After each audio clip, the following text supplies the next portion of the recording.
Union carbide के कचरा को पीथमपुर में जलाने के विरोध में चर्चा की है जीतू पटवारी ने सुमित्रा महाजन से। जीतू पटवारी ने पीथमपुर में कचरा जलाने का विरोध किया और कचरा जलाने से पीथमपुर इंदौर को नुकसान होने की बात कही है। आने वाली पीढ़ी को इसका नुकसान होगा। पूर्व लोकसभा सुमित्रा महाजन ने कहा है कि ये कोई राजनीति का विषय नहीं है, इस पर सभी को मिलकर विचार विमर्श करना चाहिए, वैज्ञानिकों की राय लेनी चाहिए।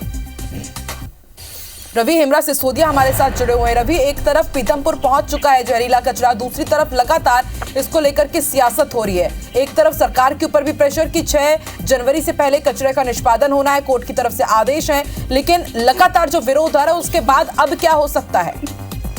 देखिए, फिलहाल तो चूंकि जो नियमों के मुताबिक है, अभी अगर देखा जाए तो इस पूरे मामले में तो फिलहाल राजनीति शुरू हुई है। जीतू पटवारी मिलने पहुंचे थे पूर्व सांसद सुमित्रा महाजन से, उन्होंने भी इस पर अपनी गंभीरता व्यक्त जाहिर की है और उन्होंने कहा है कि पहले इसमें जो RR कैट है और HJCITS के जो प्रोफेसर हैं उनको बैठकर इस पर गहन चिंतन करना चाहिए। उन्होंने भी इस त्रासदी को लेकर काफी अपनी ओर से जो जिस समय पर घटना हुई थी उसको पूरे घटनाक्रम को लेकर उन्होंने अपनी ओर से गंभीरता जाहिर की है। सबसे बड़ी बात यह है कि जो नियमों के अनुसार पहले जो कुछ मात्रा में जो कचरा है उसको जलाकर उसके जो निकलने वाली गैस है और जो वेस्ट है उसका परीक्षण किया जाएगा। उसके बाद में फिर इस जो जहरीला कचरा है उसका निष्पादन होगा। तो पहले की जो प्रायोरिटी है वो कुछ मात्रा में, जिससे एनवायरनमेंट और उस क्षेत्र को कोई नुकसान ना हो, उन सब बातों को ध्यान में रखते हुए इसका जो कचरे का निष्पादन है वो होना है।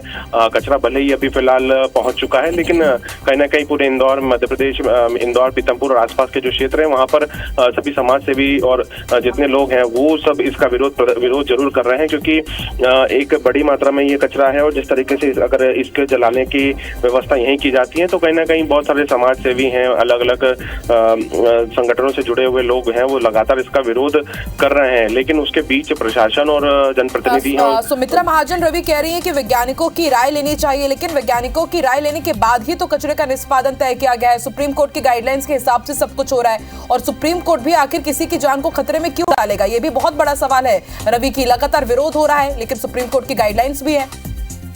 देखिए, सबसे बड़ी बात यह है कि जो यूनियन कार्बाइड का कचरा है और जिस समय पे ये त्रासदी हुई थी उस समय से लेकर अभी तक जो समय है वो उसको 40 साल पूरे हो चुके हैं। अब चूंकि देखा जाए तो जिस तरीके से जो वैज्ञानिक हैं और जो इसके एक्सपर्ट्स हैं उनका कहना है कि 10 से 12 साल के भीतर उस जहरीले कचरे से निकलने वाली जो गैस है वो एनवायरनमेंट में मिल चुकी है और ये कचरा जो है पूरी तरीके से इसमें कोई भी किसी प्रकार की जहरीली गैस नहीं है, उसका प्रभाव कम हो चुका है। जो केमिस्ट्री के जानकार हैं, जो इस क्षेत्र के जानकार हैं, उन्होंने अपनी ओर से अपनी ये राय रख दी जा चुकी है। और जैसे भी अभी फिलहाल कहा जा रहा है कि इस कचरे को पूरा एक साथ नहीं जलाया जाएगा, कुछ मात्रा में इस कचरे का पहले टेस्ट होगा, जलाने के बाद में उसमें कौन सी गैस निकल रही है, उसके एनवायरनमेंट को कितना खतरा हो रहा है, उसकी जांच रिपोर्ट पहले पेश की जाएगी, उसके बाद में इस पूरे कचरे का निष्पादन किया जाएगा। जी ठीक है रवि, देखते हैं अब आगे क्या होता है।